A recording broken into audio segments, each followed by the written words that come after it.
Very good morning student. E banking part 2 में आज हम दो इम्पॉर्टेंट इंस्ट्रूमेंट के बारे में बात करने वाले हैं, NEFT and RTGS। Previous video में मैंने आपको बताया था कि ई बैंकिंग का या डिजिटल हमारे डिजिटल जितने भी मोड हैं या जितने भी ऐप मोस्टली हैं उनको हैंडल करने वाली जो संस्था थी कौन सी थी, NPCI। इसके बारे में हमने स्टडी की थी, ठीक है, यानी कि national payment corporation of India के बारे में। इस वीडियो में हम बात करने वाले हैं कि NEFT और RTGS क्या होता है उसके बारे में। आपने न्यूज़पेपर में या आपने देखा होगा कि काफ़ी लोग पैसे ट्रांसफ़र करने के लिए NEFT और RTGS का यूज़ करते हैं, तो वो होता क्या है, उसके फीचर्स क्या हैं, उसके बारे में हम बात करने वाले हैं। तो चलिए सबसे पहले हम बात करते हैं कि electronic fund transfer. Electronic fund transfer आप जानते हैं कि हम मोबाइल से या हम बहुत सारे ऐप से पैसे को ट्रांसफ़र कर सकते हैं। तो इलेक्ट्रॉनिक फ़ंड ट्रांसफ़र में हम कैसे ये फैसिलिटी मिलती है हमको, उसके बारे में पहले हम बात करते हैं। तो देखिए, electronic fund also know as electronic fund transfer, यानी कि इलेक्ट्रॉनिक बैंकिंग को ही हम क्या कहते हैं, इलेक्ट्रॉनिक फंड ट्रांसफ़र कहते हैं। Uses computer and electronic technology in a place of cheque and other paper transaction. ध्यान रखिएगा, इलेक्ट्रॉनिक बैंकिंग यानी जो हम ऑनलाइन बैंकिंग करते हैं जिसे इलेक्ट्रॉनिक फंड ट्रांसफ़र के रूप में भी जाना जाता है, यानी कि इलेक्ट्रॉनिक बैंकिंग को हम इलेक्ट्रॉनिक फंड ट्रांसफ़र भी कह सकते हैं। बैंक या अन्य जो भी है वो लेन देन के स्तर पर किसका यूज़ करती है, कंप्यूटर हो गया, या फिर हम कह सकते हैं कि जो इलेक्ट्रॉनिक तकनीक है उसका यूज़ करती हैं इसमें फ़ंड ट्रांसफ़र करने का, ठीक है। तो इसमें आपको ध्यान रखना है कि इलेक्ट्रॉनिक बैंकिंग को ही हम क्या कहते हैं, इलेक्ट्रॉनिक फंड ट्रांसफ़र कहते हैं। क्वेश्चन चाहे आपका इलेक्ट्रॉनिक बैंकिंग से पूछा जाए या फिर इलेक्ट्रॉनिक फंड ट्रांसफ़र, दोनों का ही आंसर क्या होगा, एक ही होगा, जिसमें हम क्या यूज़ करते हैं, कंप्यूटर को, या फिर कह सकते हैं इलेक्ट्रॉनिक कोई भी टेक्निक्स होती हैं उसको यूज़ करते हैं हमारा जो पैसा होता है उसको ट्रांसफ़र करने के लिए। क्लियर है, यानी कि हम अपना पैसा है वो पेपर या उनके स्थान पर कंप्यूटर या इलेक्ट्रॉनिक तकनीक का यूज़ करते हैं। हम पेपर का यूज़ नहीं करते हैं, पेपरलेस ट्रांजेक्शन कर रहे हैं। EFT it means electronic fund transfer, इसको शॉर्ट में कहा जाएगा। Electronic fund transfer are a through device like cards और codes that let you or those you authorize access your account. ध्यान रखिएगा, इलेक्ट्रॉनिक फंड ट्रांसफ़र कार्ड या code जैसे device के माध्यम से होता है, ठीक है। कार्ड या कोड हो सकता है जो आपको या जिन्हें आप कह सकते हैं ऑथोराइज करते हैं, अधिकृत करते हैं, उनको उन तक पहुंच जाता है फंड, ठीक है। यानी कि आप या तो आप यूज़ करें या फिर आपने जिसको ऑथोराइज किया है वो अपने इस डिवाइस या कार्ड का यूज़ करके पैसे ट्रांसफ़र कर सकता है। Clear. Money financial institution use ATM और debit card, personal identification number PIN, जिसे क्या कहते हैं, personal identification number for this purpose. ध्यान रखिएगा कि आपके जितने भी वित्तीय स्थान के उद्देश्य के लिए हम कह सकते हैं ये जो फिनेंशियल इंस्टीट्यूशन होता है वो इस ऑब्जेक्ट के लिए ATM है या डेबिट कार्ड है या आप कह सकते हैं पर्सनल आइडेंटिफिकेशन नंबर है, इनका उपयोग करती हैं। यानी जो फिनेंशियल इंस्टीट्यूशन होते हैं वो तो या तो ATM का या डेबिट कार्ड का या पर्सनल आइडेंटिफिकेशन नंबर जो होते हैं उसका यूज़ करके मनी को ट्रांसफ़र कर सकते हैं। Some use other types of debit card that required your signature or scan। ध्यान रखिएगा, कुछ अन्य प्रकार के डेबिट कार्ड होते हैं जिनका प्रयोग किया जाता है, उनके लिए आप देखते हैं कुछ सिग्नेचर होते हैं, या तो हस्ताक्षर होंगे या उसको स्कैन करने की आवश्यकता होगी। For example, some use radio frequency identification for other forms of contactless technology that can scan your information without direct contact with you. यानी कि यानी कि ये क्या कह रहा है कि एक एग्जाम्पल, एक उदाहरण के रूप में हम देखते हैं कि कुछ लोग रेडियो फ्रिक्वेंसी पहचान या आइडेंटिफिकेशन या संपर्क रहित तकनीक के अन्य जो यूजेस होते हैं उसका उपयोग करते हैं, जो आपसे सीधे संपर्क किए बिना आपकी जानकारी को स्कैन कर सकते हैं। ठीक है, यानी कि आपसे बिना कोई कांटेक्ट किए वो आपकी सारी इंफॉर्मेशन को क्या कर सकते हैं, स्कैन कर सकते हैं। The federal electronic fund transfer cover some electronic consumer transactions, यानी कि हम कह सकते हैं कि इलेक्ट्रॉनिक फंड ट्रांसफर कुछ इलेक्ट्रॉनिक उपभोक्ता के लेन देन को कवर करता है। बहुत ही सिंपल है। आज के टाइम में हम जानते हैं कि हमें फंड ट्रांसफर करने का जो काम होता है वो बहुत बार रहता है और हम अपनी इसी काम के लिए इलेक्ट्रॉनिक या कंप्यूटर, आप देख सकते हैं कुछ इलेक्ट्रॉनिक गैजेट या ऐप होते हैं, उसका यूज़ करके हम अपना जो पैसा है वो ट्रांसफर कर सकते हैं। इसे कॉन्ट्रैक्ट लेस कह सकते हैं, इसे पेपर लेस कह सकते हैं, डिजिटल वर्ल्ड को ज़्यादा से ज़्यादा सपोर्ट करने के लिए। ठीक है, तो ये इंपॉर्टेंट है कि इलेक्ट्रॉनिक फंड ट्रांसफर क्या होता है, इसका इंट्रोडक्शन था। ठीक है, अब हम बात करते हैं दो इम्पॉर्टेंट, ध्यान रखिएगा यहाँ से आपका 2 मार्क्स का क्वेश्चन बनता है कि what is the full form of NEFT and RTGS. देखिए ये जो एनईएफटी है, आरटीजीएस है, यहाँ से आपका 2 मार्क्स का क्वेश्चन बनता है कि what is the full form of NEFT and RTGS. तो यहाँ पे देखिए फुल फॉर्म क्या हो जाएगा, national electronic fund transfer, NEFT का national electronic fund transfer, clear है। और आरटीजीएस का फुल फॉर्म क्या होगा, रियल टाइम ग्रॉस सेटलमेंट। तो इनके दोनों की आपको फुल फॉर्म पता होना जरूरी है। बात करते हैं सबसे पहले कि एनईएफटी क्या होता है। देखिए एनईएफटी का मतलब क्या होता है इसके बारे में हम डिस्कस करते हैं। National electronic fund transfer is an electronic fund transfer system maintain by the reserve bank of India. ध्यान रखिएगा एनईएफटी, एनईएफटी या मैं बात करूं आपके आरटीजीएस की, आरटीजीएस, इन दोनों को कौन कंट्रोल करता है, आरबीआई। ध्यान रखिएगा, ठीक है, आरबीआई करता है। ठीक है, स्टार्टेड इन नवंबर 2005। कब आया एनईएफटी, नवंबर 2005 में। The setup was established and maintained by institution for development and research in banking technology. ध्यान रखिएगा ये क्या कह रहा है, इंपॉर्टेंट है। इसमें ध्यान रखिएगा कि इसको सेटअप करने को, इसको मेंटेन करने का काम किसका होगा, institution for development and research banking technology, यानी जो एक संस्था है विकास और जो आपकी कह सकते हैं डेवलपमेंट एंड रिसर्च, ठीक है, कौन सी, बैंकिंग एंड टेक्नोलॉजी में। तो ये आपको ध्यान रखना है। इसको सेटअप किस लिए किया गया है, ताकि हम बैंकिंग टेक्नोलॉजी को भी अपग्रेड कर सकें, उसके बारे में रिसर्च कर सकें, ये आपको ध्यान रखना है। क्लियर है। तो इसका मतलब क्या हो गया है कि ध्यान रखिएगा कि इसको जो सेटअप किया गया यानी बैंकिंग सेक्टर में ज़्यादा से ज़्यादा विकास करना, अनुसंधान करना के लिए संस्था द्वारा स्थापित किया गया है या बनाया रखा गया है। तो ये आपको ध्यान रखना है। इलेक्ट्रॉनिक फंड ट्रांसफर मेन क्या चीज़ ध्यान रखना है, आरबीआई के द्वारा इस सिस्टम को मेंटेन किया जाता है। कब आया है, नवंबर 2005 में। क्लियर है। इसका मतलब क्या होता है कि बैंकिंग सेक्टर में ज़्यादा से ज़्यादा डेवलपमेंट करना, रिसर्च करना, उसके लिए संस्था ने स्थापित किया गया है। Electronic fund transfer from bank to bank, आप सभी जानते हैं कि इसमें जो फंड ट्रांसफर होगा वो बैंक टू बैंक किया जाएगा। ठीक है, ध्यान रखिएगा। Services available 24×7 all days of the year including holiday.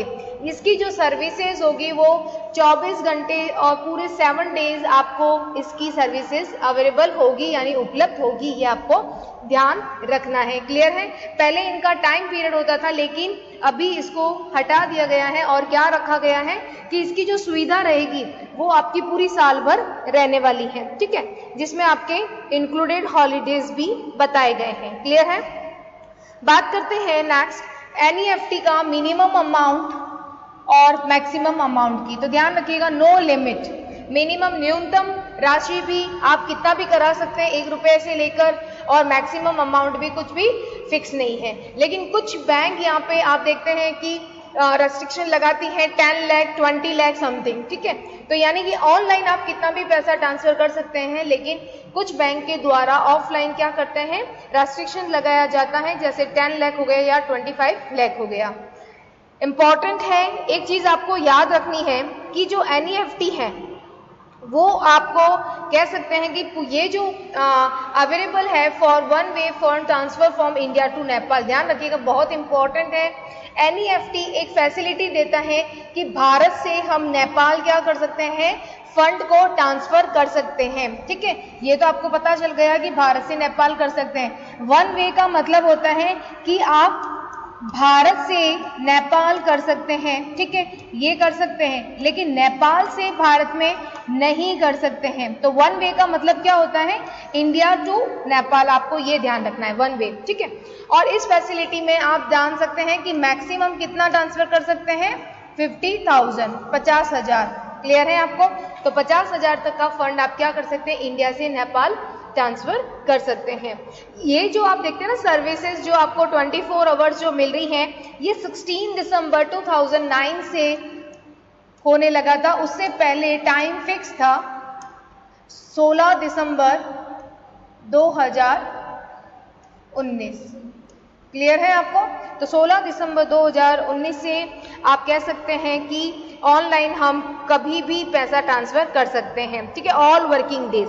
Clear है? और जबकि अगर आप ऑफलाइन कर रहे हैं, एनईएफटी की सुविधा आप मोबाइल से कर सकते हैं, ऑनलाइन कर सकते हैं, आप ऑफलाइन भी कर सकते हैं, बैंक में जाके फॉर्म सबमिट करके आप पैसा क्या है जमा करा सकते हैं एनईएफटी के माध्यम से। लेकिन वहां पे आपको बैंकिंग आवर्स में ही ये काम करना है। ठीक है, यानी कि एनईएफटी की फैसिलिटी आपको ऑनलाइन भी है और ऑफलाइन भी है, ये आपको पता होना चाहिए। ठीक है, अब दूसरा ये है कि एनईएफटी में आप जब ऑफलाइन जा रहे हैं तो बैंकिंग आवर्स जो होगा, जो टाइम पीरियड चल होगा, आपको उसी में ही कराना है। ठीक है, मोस्ट ऑफ 8 to 5 होता है ऑफलाइन का, 8 to 5। क्लियर? चलिए बात करते हैं नेक्स्ट इसकी। इसमें आपको ध्यान रखना है कि यहाँ पे वैसे तो जब हम ऑनलाइन चार्ज की बात करते हैं तो ऑनलाइन हमें कोई भी पैसा नहीं देना रहता है जब हम एनईएफटी के माध्यम से एक बैंक से दूसरे बैंक में पैसे को ट्रांसफर करते हैं। तो ऑनलाइन चैनल में हमें कोई भी चार्जेस नहीं देना है। ठीक है, लेकिन जहाँ पे बैंक हम ऑफलाइन अगर पैसा ट्रांसफर कर रहे हैं तो वहाँ पे आपका कह सकते हैं 10,000 तक का 2 रुपीज़ और प्लस जीएसटी हो जाएगा। 10,000 से 1 लाख का 4 rupees plus GST, 1 lakh to 2 lakh 12 rupees and plus GST, और अगर 2 लाख से ज़्यादा है तो 20 रुपये प्लस जीएसटी। ठीक है, ये सारा का सारा मोड क्या होता है, ऑफलाइन का होता है, ये आपको ध्यान रखना है। ऑनलाइन चैनल में आपका कोई भी चार्जेस है वो नहीं लगाया जाएगा। ये क्यों नहीं लगाया जाता है? मोस्टली आप जानते हैं कि डिजिटल यानी कि जो कैशलेस है या पेपरलेस है उसको बढ़ाने के लिए, ताकि हम ऑनलाइन ज़्यादा से ज़्यादा ट्रांजैक्शन करें, यहाँ पे कोई भी चार्जेस नहीं लगाए गए। लेकिन जब आप बैंक में जाके करते हैं तो आपको चार्जेस वहाँ लग सकते हैं। क्लियर? तो ये था कि कितना चार्जेस लगता है उसके ऊपर। अगर हम बात करें डिटेल, देखिए बात करते हैं डिटेल प्रोसेस ऑफ एनईएफटी। हमें अगर एनईएफटी से पैसा ट्रांसफर करना है तो कैसे करना है, आप ध्यान रखिएगा। Customer like an application from providing detail of the beneficiary. ध्यान रखिएगा, जिसको आपको पैसा देना है या ट्रांसफर करना है उसे क्या कहेंगे, बेनिफिशियरी कहा जाएगा। उसका आपको नाम पता होना चाहिए, बैंक जो ब्रांच है उसका पता होना चाहिए, नेम, IFSC कोड पता होना चाहिए, अकाउंट किस टाइप का है, सेविंग है या किस टाइप का है उसका पता होना चाहिए, अकाउंट नंबर और अमाउंट कितना आपको ट्रांसफर करना है वो आपको पता होना चाहिए। ठीक है, ये सारी इन्फॉर्मेशन जो आप एनईएफटी यूज़ करना चाहते हैं उसके लिए आपको ये सारी इन्फॉर्मेशन होनी चाहिए कि आप जिसके खाते में पैसा जमा करा रहे हैं उसकी डिटेल आपको थोड़ी पता होनी चाहिए। द रेमिटेटर, ध्यान रखिएगा, authorize his bank branch to debit his amount and remit the specify amount to the beneficiary. यानी कि आप बैंक ब्रांच को इस अमाउंट को ऑथराइज करोगे, अधिकृत करोगे कि वो इतनी राशि के अमाउंट का आपके खाते से डेबिट कर दे और जो बेनिफिशियरी हैं उनके अकाउंट में जमा करने का। ठीक है, तो बैंक को आप ऑथराइज ऐसा करते हो। क्लियर है? तो नेक्स्ट क्या कह रहे हैं, the facility also available through online banking. Some bank of the NEFT facility through the ATM. ठीक है, यानी कि ये फैसिलिटी ऑनलाइन आपको उपलब्ध रहती है, साथ ही साथ आपको कुछ बैंक है वो एटीएम के माध्यम से भी ये सुविधा आपको देता है, तो ये आपको पता होनी चाहिए। ठीक है, यहाँ पे एक इम्पॉर्टेंट वर्ड आया है और काफी बार एग्जाम में इसका फुल फॉर्म पूछा जाता है, IFSC। तो ये क्या है, इसके बारे में हम थोड़ा सा देख लेते हैं कि क्या होता है IFSC। देखिए, IFSC यानी कि इंडियन फाइनेंशियल सिस्टम कोड, इसका फुल फॉर्म क्या हो जाएगा, इंडियन फाइनेंशियल सिस्टम कोड। ठीक है, is an alpha numerical code. ये कैसा होता है, अल्फा न्यूमेरिकल कोड होगा। ठीक है, दैट अन यूनिक, देखिए ध्यान रखिएगा, यूनिकली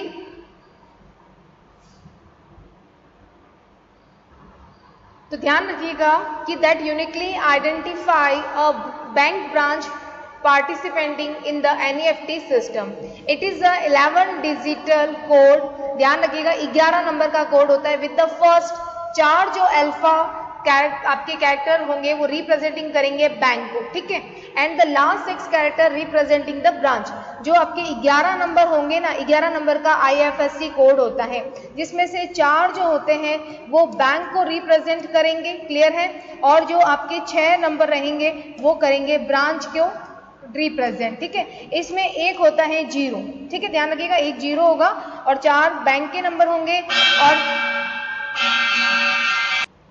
तो ध्यान रखिएगा कि 6 कैरेक्टर रिप्रेजेंटिंग द ब्रांच और द 5 कैरेक्टर इज 0। 5 जो 5th कैरेक्टर होगा, sorry 5th character is a 0, ध्यान रखिएगा। ठीक है, IFSC used by the NEFT system to identify the organizing destination bank branches and also to route the message appropriate to the consult bank branches. ध्यान रखिएगा, आपको सिर्फ इतना से ध्यान रखना है, IFSC जो है उसका फुल फॉर्म क्या, इंडियन फाइनेंशियल सिस्टम कोड।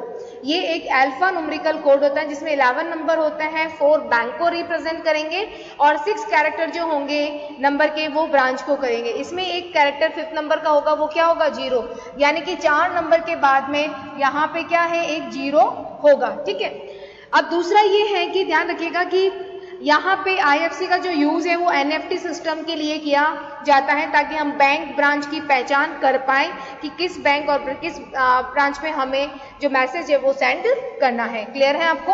तो ये था इम्पॉर्टेंट एक वर्ड जिसके बारे में हमने बात की। देखिए, अभी आपने देखा कि हमें सबसे पहले उसका नाम वगैरह पता होना चाहिए जिसको आप पैसा ट्रांसफर करने वाले हो। क्लियर है?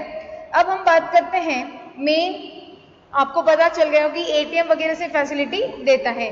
देखिए, आप देखिए मेनली क्या होता है इसमें, प्रोसेस कैसे होगा, the originating bank branch prepare a message and send the message to his pooling centre also called NEFT service centre. ये जो ऑर्गेनाइजिंग बैंक होती हैं ये क्या करेगी, एक मैसेज तैयार करेगी और उसे सेंड करेगी किसी NEFT सर्विस सेंटर को। The pooling centre forward the message. ये देखिए कितना होता है कि जो मैसेज है वो पहले ऑर्गेनाइजिंग बैंक जहां आप NEFT का यूज कर रहे हो वो पहले NEFT सर्विस सेंटर को सेंड करेगी। फिर ये जो NEFT सेंटर है इसे क्या कहा जाता है, पुलिंग सेंटर भी कहा जाता है। ये इस मैसेज को कहाँ करेगी, क्लियरिंग सेंटर, यानी कि क्लियरिंग सेंटर का मतलब क्या हो गया कि जो नेशनल क्लियरिंग सेल या रिजर्व बैंक ऑफ इंडिया का है मुंबई का, वो क्या करता है, इसको चेक करता है या इसकी जांच करता है। तो ध्यान रखिएगा, जो मेन बैंक है वो एक मैसेज तैयार करती है, ठीक है, इस मैसेज को NEFT सेंटर पे सेंड कर देती है, इसे पुलिंग सेंटर भी कहा जाता है। पुलिंग सेंटर क्या करेगा, इस मैसेज को NEFT के समाशोधन केंद्र यानी जो क्लियरिंग हाउस है वहां पे इसे सेंड करेगा जो मुंबई में है। क्लियर है? बाद में इसे the clearing centre short the fund transfer transaction destination bank wise prepare accounting entries to receive fund from the originating bank, debit and give the funds to destination bank credit। ध्यान रखिएगा, जो organising bank है यानी कि जो उद्गम bank है जिसपे हम गए हैं NEFT के लिए, हमारे NEFT चाहिए, तो वहां से डेबिट हो जाएगा आपके खाते से, और जो डेस्टिनेशन बैंक है जिस बैंक को आपको करना है वहां क्या हो जाएगा, क्रेडिट हो जाएगा। क्लियर है? Bank wise remittance message are forward to the destination bank through the pooling centre. ध्यान रखिएगा, डेस्टिनेशन बैंक और इन सबको क्या किया जाता है कि जो संदेश होता है वो भेज दिया जाता है। द पुलिंग सेंटर जो है वो क्या करेगा कि इस मैसेज को ट्रांसफर कर देगा कि ये पैसा आपका डेबिट हो गया, यहाँ से क्रेडिट हो गया है। क्लियर? बाद में इसमें लास्ट पॉइंट क्या कहता है, the destination bank receive the inward remittance message from the clearing centre. अब जो डेस्टिनेशन बैंक थी, यानी जिसके नाम से हमने एनईएफटी किया है, जिस बैंक को हमें करना है, ठीक है, आप गए और आपको करना है, जैसे आप एसबीआई में गए तो ये तो ओरिजिनेटिंग बैंक होगी, अब आपको करना है पैसा ट्रांसफर आईसीआईसी बैंक में, ठीक है, तो ये क्या कहलाएगी, डेस्टिनेशन बैंक। ठीक है, तो डेस्टिनेशन बैंक को मैसेज आता है किससे, क्लियरिंग सेंटर से। Okay, and pass on the credit to the beneficiary customer account national electronic. यानी कि आपको इसमें ध्यान रखना है कि यहाँ पे जो आपकी क्लियरिंग सेंटर है वो मेनली,